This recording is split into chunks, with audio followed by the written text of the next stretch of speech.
घटनाग्रस्त हो गया। इस प्लेन क्रैश ने पूरे देश को हिला दिया।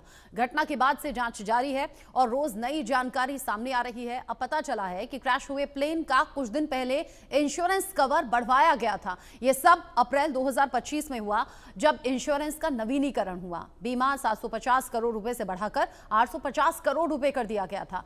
सूत्रों की माने तो विमान के इंजन को बदलने के बाद यह फैसला लिया गया था। रिपोर्ट देखिए। हैदराबाद के मेघानी नगर में इस वक्त उसी जाए हादसे के पास हम मौजूद हैं, जहां पे एयर इंडिया का वो विमान बोइंग 787 हादसे का शिकार हो गया। हादसे को आज 6वां दिन हो गया है, लेकिन अभी भी काम जंगी पैमाने पर जारी है। जांच टीम के साथ साथ बड़ी तादाद में मजदूरों के जरिए मलबा हटाने की कोशिश की जा रही है। हालांकि मलबा यहां से हटाकर कहीं दूसरी जगह नहीं रखा जा रहा है, बल्कि यहीं पे सुरक्षित एक जगह रखा जा रहा है, ताकि जांच एजेंसियों को जैसे जैसे जरूरत पड़े समय समय से वक्तन फवक्तन वो उनके सैंपल और दूसरी चीजें वहां से हासिल कर सके। अहमदाबाद में एयर इंडिया का ये विमान जो बोइंग 787 ड्रीमलाइनर विमान दुर्घटना जो ग्रस्त हो गया था, इस प्लेन के क्रैश ने पूरे देश को हिला दिया है और इसमें कई अहम जानकारियां भी सामने आई है। एक अहम जानकारी ये भी है कि क्रैश हुए प्लेन का कुछ दिन पहले इंश्योरेंस कवर बढ़ाया गया था। ये सब अप्रैल 2025 में हुआ, जब इंश्योरेंस का नवीनीकरण हुआ था। बीमा 750 करोड़ रुपए से बढ़कर 850 करोड़ रुपए कर दिया गया था। जानकारी की माने तो विमान के इंजन को बदलने के बाद ये अहम फैसला लिया गया था। इस दुर्घटना के बाद लगभग 1500 करोड़ रुपए का दावा मिलने की उम्मीद है। इस दावे का ज्यादातर हिस्सा विदेशी इंश्योरेंस कंपनियां देंगी।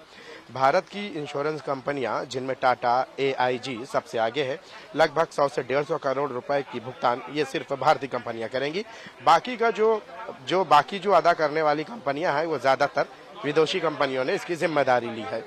एयर इंडिया के लंदन के गैटविक जाने वाली फ्लाइट पिछले 12 जून को दुर्घटनाग्रस्त हो गई थी।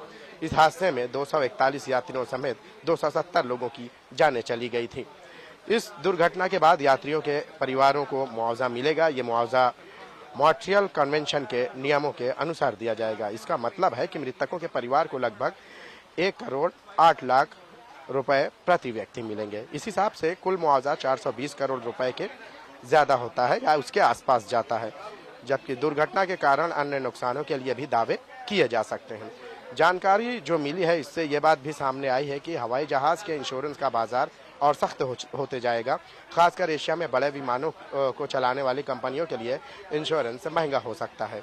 ये इस क्षेत्र में बड़े विमान के साथ हुई पहली बड़ी दुर्घटना है। इस हादसे के बाद तरह तरह के कयास आराइयों का सिलसिला जारी है, लेकिन हादसे का असल सबब अभी भी किसी को नहीं मालूम। कहा यह जा रहा है कि जांच एजेंसियों के जरिए जो जांच की जाएगी, वो भी कोई 1 दिन या 2 दिन या 1 हफ्ते में नहीं, बल्कि उसके लिए भी 3 माह का समय दरकार है।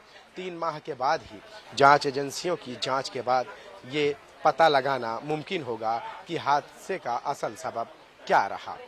कैमरामैन नितिन जाधव के साथ शाहिद अंसारी, इंडिया न्यूज़, अहमदाबाद।